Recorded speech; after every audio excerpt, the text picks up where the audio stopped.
Hey everyone, Brobuscus here, and welcome back to another Let's Watch of Death Battle. Today we have the big episode 200.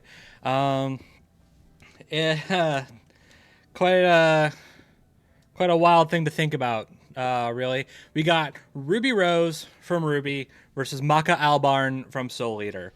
Now, of course, as always, there should be a link in the description below. Go watch the actual episode yourself. Go support the official release before watching some random guy on YouTube react to it. Okay? Got it? Cool. Okay, so yeah, episode 200. That's wild to think about, huh? I don't think anybody really expected we'd get this far, but here we are. And what better way to celebrate it than with the match that the main inspiration behind the show personally asked for, because this was Monty Oum's big request. This was like everyone's got their most wanteds, and Monty's was this fight. So, kind of sucks he didn't get to live long enough to see it. But hey, it's a good way to honor him too. So, yeah. So this is what we're doing today. Now, how do I know these characters? Well, I am a pretty massive fan of RWBY. I don't know if you know that. It's not like I have part of a podcast for it. Dedicated to it or anything like that. No, definitely not.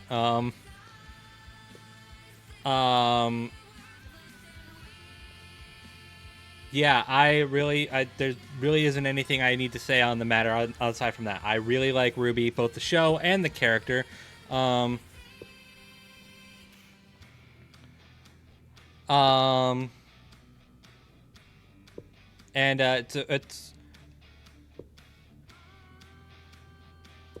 it's one of those shows that I like. No matter what people say about it, I can't help but love it. And admittedly, I can get kind of defensive about it, and I'm sorry if I hurt anybody's feelings for in the process, but I've dealt with too much of people people not liking the show for weird reasons that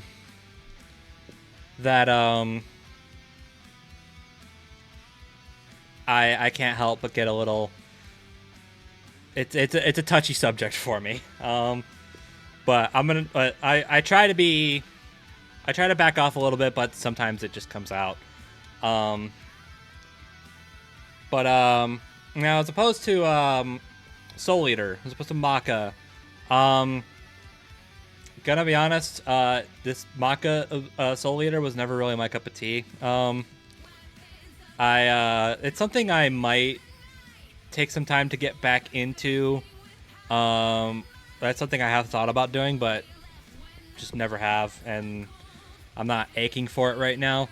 I know I watched like a few episodes of the anime. At least I tried watching the anime, and I couldn't get very far.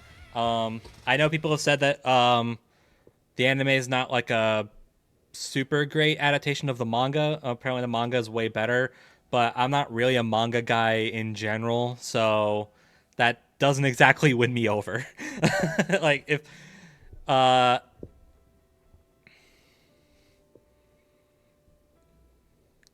if the manga is good but the anime is bad, then you're not gonna sell me, to be honest. Still, from what little I did watch, Maka seems kind of cool. Maka and Soul both seem like pretty decent characters, all things considered. I don't know. Maybe this episode will sell me more on them, but and maybe sell me more on the franchise. But the last Soul Eater fight didn't do that, so got some work to do.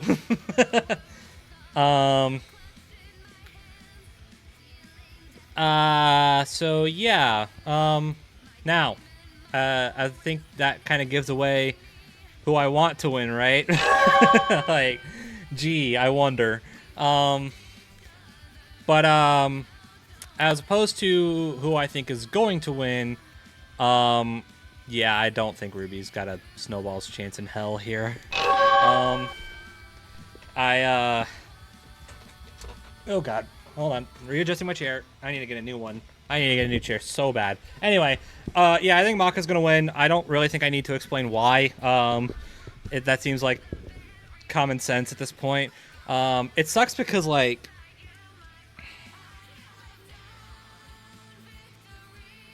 I don't know. I don't see an avenue for Ruby to win this.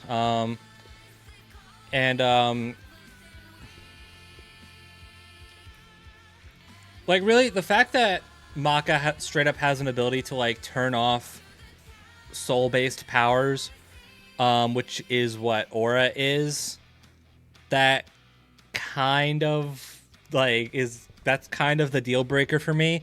On top of Maka just being stronger, faster, all that jargon. I'd argue Ruby's probably, like, at least just as skilled, if not more so, and same goes with experience. That and Crescent Rose is ridiculous. And the fact that she built that is kind of insane.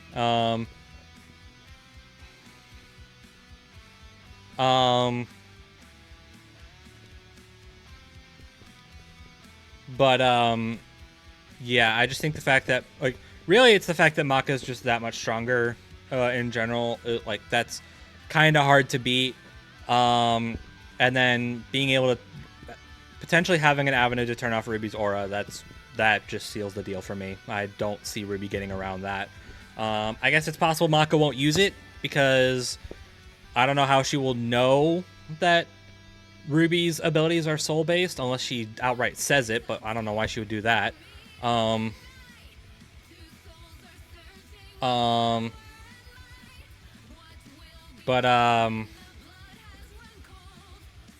It's she still can do it if she figures that out. There's nothing stopping her from using that ability. It's just I don't know why she would, but then again, I also don't think she has to because I think Maka is just strong enough to get through her aura already. And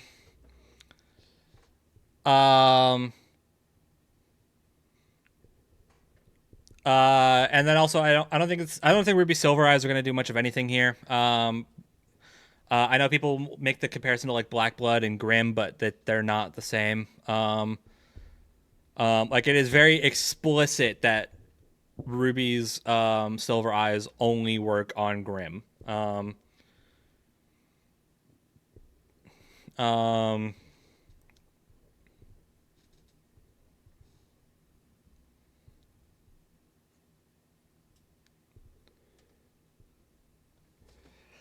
So yeah, Maka, I don't see how she doesn't win this. So I've been kind of dragging this on. I really should probably just rip the Band-Aid off at this point. So I'm just gonna get straight into it. Fight! Ruby Rose versus Maka Albarn. The battle of spunky teens with oversized gardening tools. He's Wiz and I'm Boomstick. And it's our job to analyze their weapons, armor, and skills to find out who would win a death battle. I remember when I am Mama kind of Boomstick interested to read see me the bedtime dialogue fairy tales, back and stories forth. of heroes and warnings I never really about thought about eating that those until little now. berries and quicksand. So much quicksand. Yet in the world of Remnant, fairy tales are real. Here, huntresses do battle with monstrous Grim, and there was nothing more exciting than that to Ruby Rose. Daughter to the world-renowned huntress, Summer, who disappeared. Little Red really wanted nothing Official more than VTuber. to be a True. huntress. Her dedication paid off. Admitted into Beacon Academy 2 years ahead, a premier school for huntsmen and huntresses, Ruby clearly showed prodigious talent. Not just that, she's got the weapon geek gene just like yours truly. Ruby doesn't leave home without her trusty Crescent Rose. It may look like a high-tech scythe, and it is, It is. but it's also a gun. Ruby made Crescent Rose herself. It's like a dance between Grim Reaper's Choice and a bolt-action sniper rifle. A dance is fitting, as huntsmen are locked in a never-ending waltz in their battle with the Grim. Crescent Rose can switch between sniper and scythe at the press of a button. Ruby's an old hand at flinging and moving it exactly how she wants, despite it being, like, bigger than she is. How does she do it with those noodle arms? The girl can't even throw a punch. Well, she might not need to, given the strength of her aura. It's true, All though. living Ruby beings in Remnant hand-to-hand have an is aura, kinda awful. Except dark creatures like Grim, though not all of them can utilize it in combat without extensive training. See, aura forms a barrier that blocks fatal blows and even heals wounds. It can make weapons stronger, too. When Ruby slaps a cartridge of dust into Crescent Rose, her aura lights up nature's wrath in man's hand. Dramatic, but accurate. This dust represents the base elements of the world. Fire, electricity, ice, wind, anti-gravity. Does that last one count? Rule of cool, Wiz. No, She's but got the we're eyes gonna of a roll hawk, with and when it. she shoots you with dust, a bullet wound's the last thing you'll be worried about. With enough of a boost, ice dust can freeze over whole mechs, and she can power up her kicks to crater military-grade steel. A person's aura may be limited, but Ruby can keep track of hers with this good, handy health help in that bar on black her box. not smartphone. Ruby blasted through Huntress classes On with her flying not Switch colors. Joy-Con, you Almost mean. right away, she was appointed the leader of her own group, with Weiss Schnee, Flake Belladonna, and Big Sis Yang Xiaolong. Oh, I get it. Team Ruby. But Ruby's hope for many years of learning with her friends would be dashed as evil machinations spread like wildfire. And with a flash of silver light, Beacon had fallen. Ruby's friends? Dead. Her school? Totally wrecked. Her sister? Disarmed. All because of a lover Thanks. spat that went way too far. Salem saw the world divided, and it was time to say goodbye to any happily ever after. But Ruby wouldn't give up like that, so she set off to change the world. Even as Crescent Rose began to feel heavier and heavier. Could she really save the world like her fairy tale heroes? All she did is what she's always done and never stopped moving forward. Because Crescent Oh, Rose okay. wasn't the only thing she needed. She had to improve her semblance too. Right, while aura is essentially the manifestation of one's soul, the semblance is an expression of their personality. Basically, it's a superpower farmed by aura. And Ruby's got super speed. Or a teleport? Or what is she doing exactly? Close, this is Petal Burst, a mixture of speed, teleportation, and intangibility. Ruby can rocket from one point to another in milliseconds.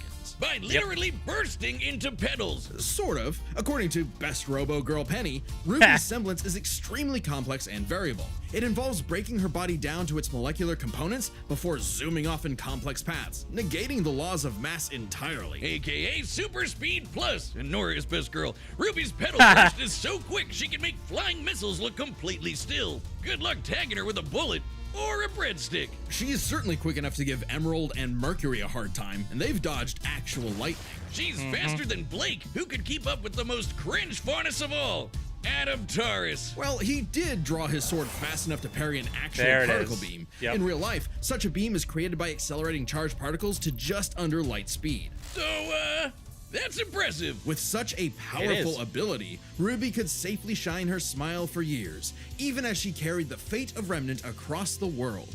To her friends, she was a beacon of hope. Well, yeah, 'cause she's got one more superpower. Her silver eyes. Just like her mom, Ruby inherited them from the God of Light as a weapon against negative anti-life energy, like the evil goop Grim spawned from. Just a wink and blam! Sayonara, Dragon of Darkness! But Ruby's skills didn't falter after her time at Beacon. As she journeyed across Remnant, she leveled up to compete with all sorts of powerful Superman magic and Rock of the mechanized Blood foes. Edge. Her team True. could even match the Ace Ops, an elite squad of longtime professional huntsmen. Including Harriet, whose super speed semblance was totally outclassed by Petal Burst, and Vine, whose aura was strong enough to contain a bomb that was about to decimate the whole city of Mantle. Man, these are Wait, some we're pretty counting powerful that? auras. Though it's important to remember, Ruby is only 17 years old. The weight of being a leader, a savior, and a huntress like her mother would get heavier and heavier and heavier.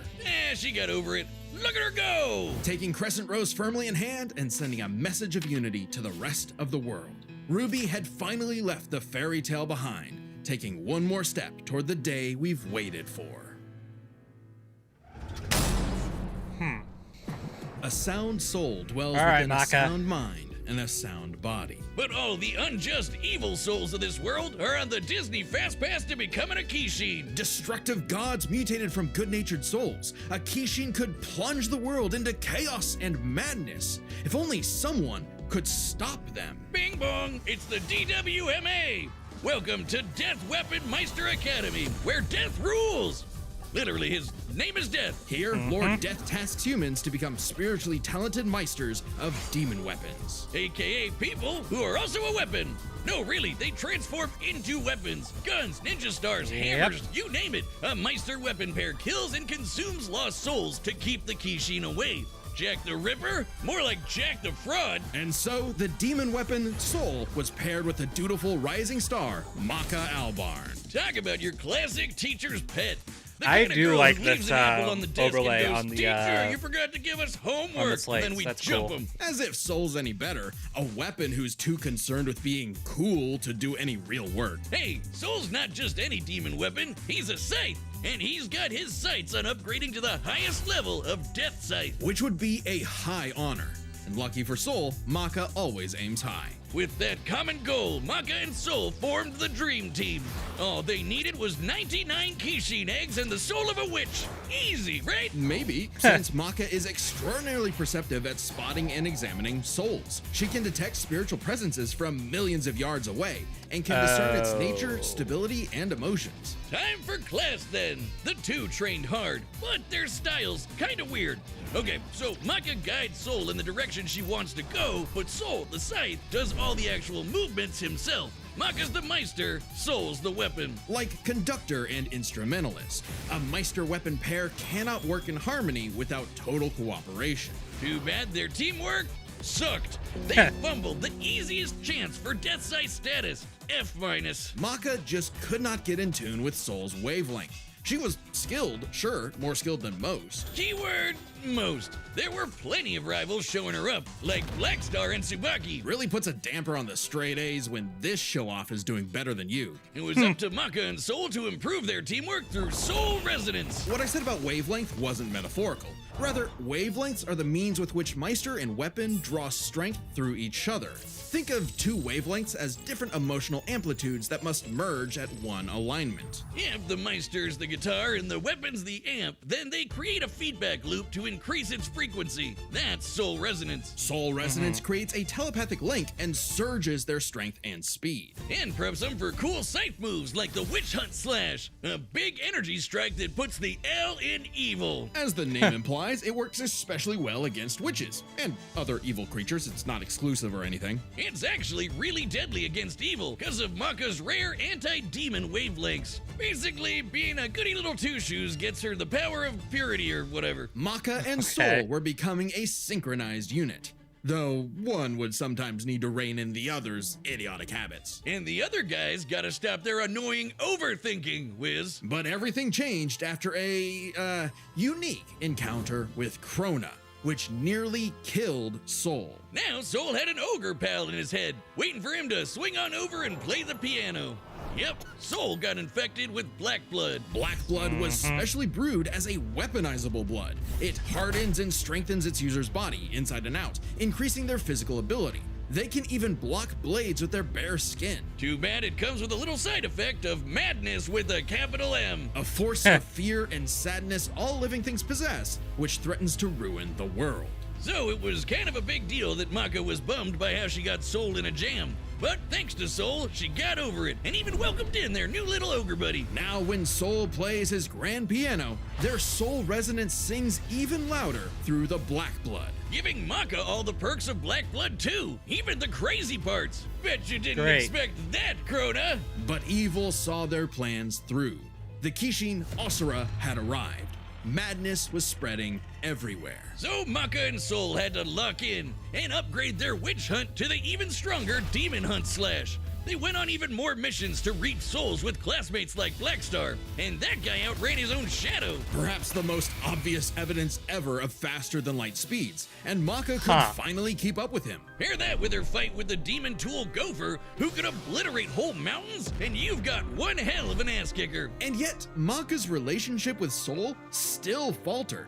Soul was the real star here. Even other Meisters were trying to take him as a weapon, away from Maka. I mean, he literally moves himself, so Maka couldn't help but wonder if she was holding him back all along. But Soul said the truth. In all of their missions, their teamwork was the key to their victory. An orchestral performance is only as good as the one conducting.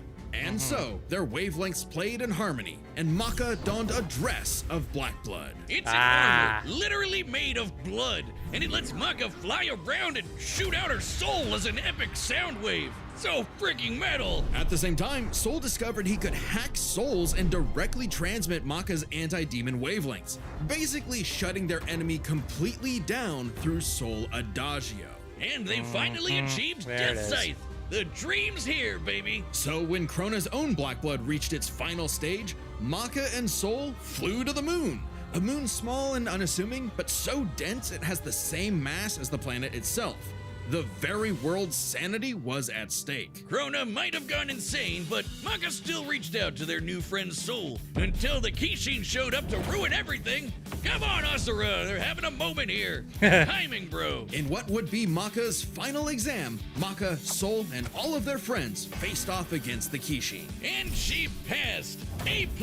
Maka pulled her weight and perfected her teamwork with Soul. Their wavelengths were pitch perfect. Asura did everything he could to separate them, crater them into the moon, punch holes in Maka's chest, tamper their souls with madness, and each time they successfully realigned their wavelengths. Until they kicked his ass with one final upgrade, the Kishin Hunt Slash.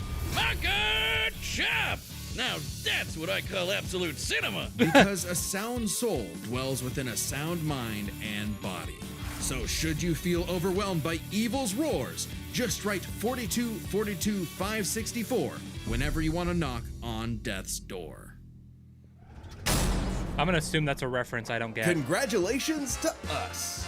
Wiz, your ego is showing. It always is. And why not? This death battle is episode 200. Well, yeah, it's a big deal, so we've got a big discount on our website to celebrate. That's www.deathbattle.gg. Website members already get awesome deals like exclusive Death Battle merch, the whole episode archive, including episodes not on YouTube, and a bunch of behind-the-scenes goodies. And if you sign up today, you can use our code DB200 to get 20% off. You can only grab this discount in the next 2 weeks, so use code DB200 to get 20% off your website membership as soon as you can. Where else are you gonna find such absolute cinema? No, really, we made an absolute cinema desk mat that's on the store. It's cool as fuck. All right, the combatants are set, Do I and even we've run the pause? data through all possibilities. Nah. It's time for a scythe battle! No, I'm not gonna pause. I still think Maka's gonna win. Let's just get into it. Okay, it's official. This is so not cool. Oh, come on, Soul. Our target should be here, so try helping out. Hi! Who are you looking for? Well, you. Little Red Riding Hood, your humanity has strayed from its just path, and the Shinigami has called for you. Your boyfriend turns into a scythe! Oh, that's so cool! Your soul is ours! Okay. I like my soul, thanks. Fair enough.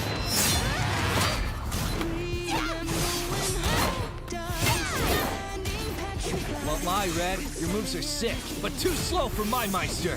You haven't seen anything yet! Focus. She's good, but we can handle it. Let's go, Soul Resonance!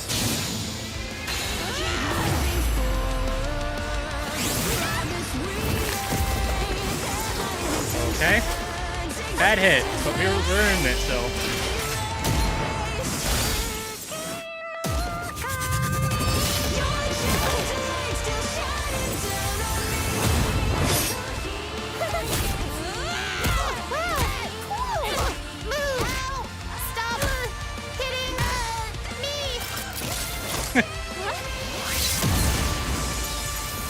Good dodge. Get back here!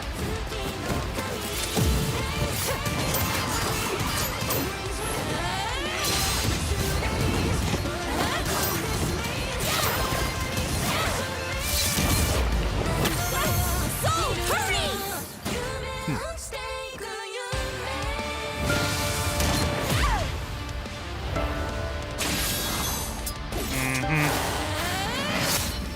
Interesting. Her soul forms a barrier. Try helping out. Relax. Okay.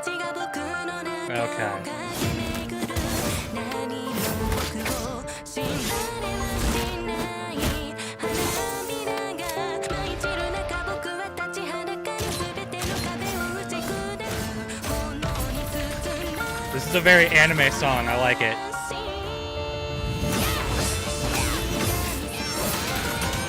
Sorry, but I'll never stop fighting. I'm Ruby Rose, and I am a huntress! Soul Adagio. Ruby! The wavelengths. Damn it, she's... Stay strong, Maka! You got this!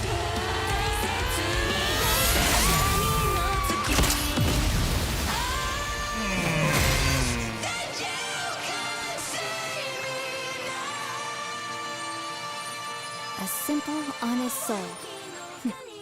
Ruby Rose, huh? Okay. KO! Rest in peace, Ruby. But hey, it's not often you get to see scythe on scythe action like that. Let's True. break this down with the 4 categories that best represent this matchup.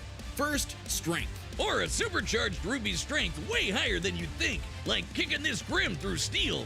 But Maka's soul resonance could match Gopher, who destroyed mountains. Yeah. Now, Team RWBY did defeat Vine, whose aura contained a bomb that could have wiped out All a right. city. I'm curious what Adding they up have to their say flight about speed this. and how far Harriet said they'd have to fly to avoid the blast, that's a 366 kiloton bomb. It's possible Ruby's own aura possesses a similar level of, say, energy strength, though her semblance obviously can't replicate what Vine did.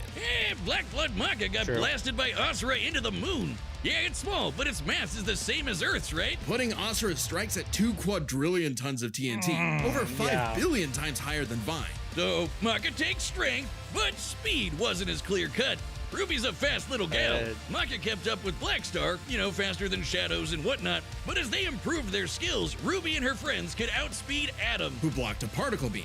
Though given the distance and time to react, Atom moved about 42% the speed of light. Not quite faster than your own Shadow territory. Still, Ruby's Petal Burst has become far faster than this over time, and clearly gives more than a 2-time speed increase on top of that 42%, making her well past light speed. Definitely enough to take on Harriet, who was all about speed. Angry speed. This isn't to say Maka couldn't keep up thanks to Soul Resonance, but Petal Burst makes this comparison close enough to call it a tie. And their Okay. speed would be key to winning in skill. Come on, Wiz. Call it what it really is. It's scythery. That's not a word. Maka's scythery was pretty Okay. good, but Soul does all the movement for her. As a Meister, she was mostly a guide. It's easy to assume that Ruby's scythery was superior. She's entirely self-sufficient at dancing with her weapon. Soul's own control is still a factor here, but it doesn't change that Ruby's been swinging that thing for way longer than Maka. Ruby's got scythery in the bag. Okay. Perhaps this edge She would got be enough something. for Ruby to avoid Maka's far greater strength if she had the better powers. So, Aura's really Yeah. cool. Barriers, healing, superpowers, and so on. But it's got one big weakness. It is a finite resource that is required for all of Ruby's powers. Petal Burst, activating dust, even powering up Crescent Rose takes juice and Well, some aura. not Once all it's of her gone, powers, but- Ruby's totally vulnerable. And there's a second key factor regarding aura. It is specifically a manifestation of Ruby's soul. And Maka's powers are all about taking on souls. Maka had lots of ways to break through Ruby's aura, like Soul Adagio. And since Maka is exceptionally gifted at examining souls, she could definitely figure out how aura works. But plot twist, what about Ruby's silver eyes? Yeah. Her anti-Grim eye beams. Turns out they were actually her best secret weapon. The negative power of Grim is quite similar to Madness wavelengths, which power Black Blood. Since anti-demon wavelengths can cancel out Black Blood, the Silver Eyes should achieve a similar effect. But Maka and Soul's whole story is about reaching that perfect soul resonance. Asura tried every way in the book and more to separate their wavelengths and failed. And we already talked about how much stronger he is than Ruby. Maka takes powers, because when she Okay. rose to the occasion, Ruby didn't stand a semblance of a chance and bit the dust. The winners are Maka Albarn and Jesus Soul Christ. Evans. Wait, his name is Soul Evans? Next time on Death Okay. Battle. What do we got?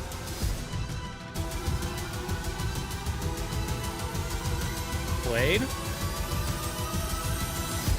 Subscribe it is and Blade versus join as a Buffy. member to see more Death Battle. Thanks for watching. Oh, and it is Ismahawk. Oh. Aww. Okay, that was precious at the end.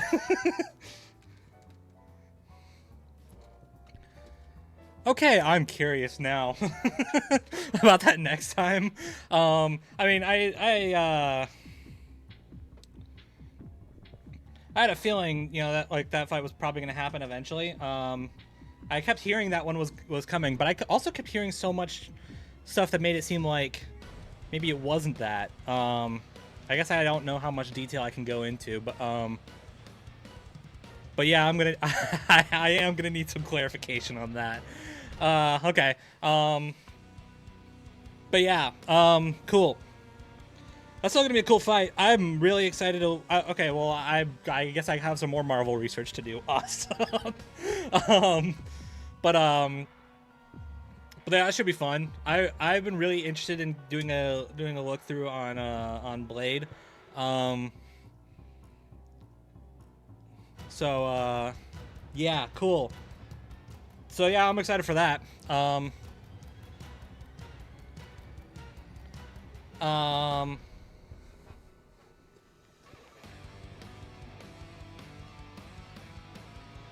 But as for this fight, I mean, you know, Band-Aid got ripped off.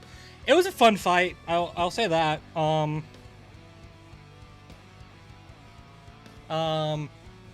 My biggest hope for this fight, because I knew RWBY was gonna lose. Like that was just obvious.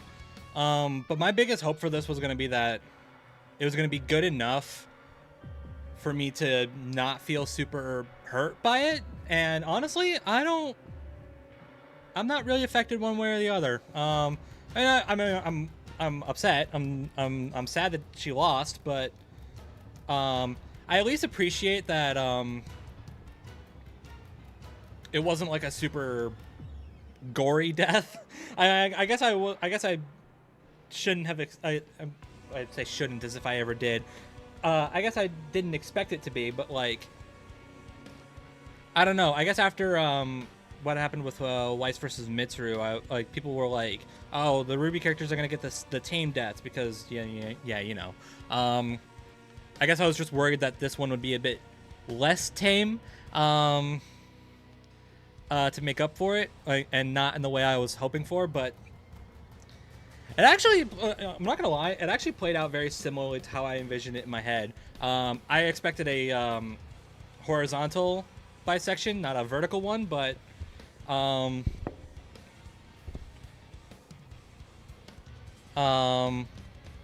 but it got the point across the same either way. So yeah, I do at least like that Maka like kept the soul instead of having Soul eat it. That was nice. A little bit of respect earned there.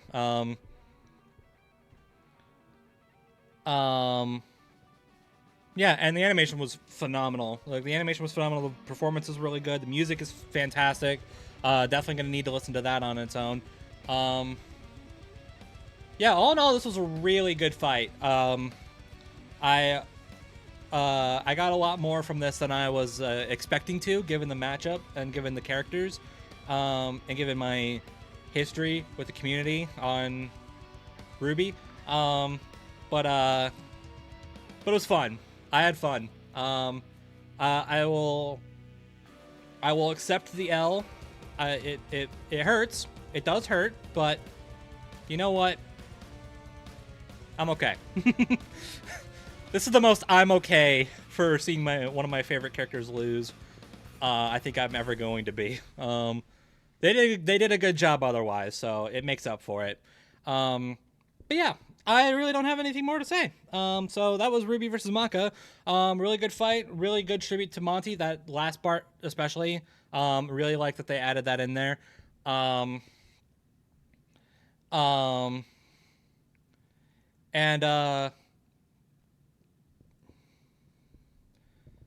Yeah, and then next time we got Blade versus Buffy, by Ismahawk. So this is the Ismahawk fight. All right, cool. So, yeah. All right, cool. Well, with that being said, I think I'm going to go ahead and skedaddle on out of here. So, with that being said, that's all I have to say. So, thank you guys for watching, and I will talk to you all in the next video. Bye, everybody. I hit my mic doing that. I don't care. Bye.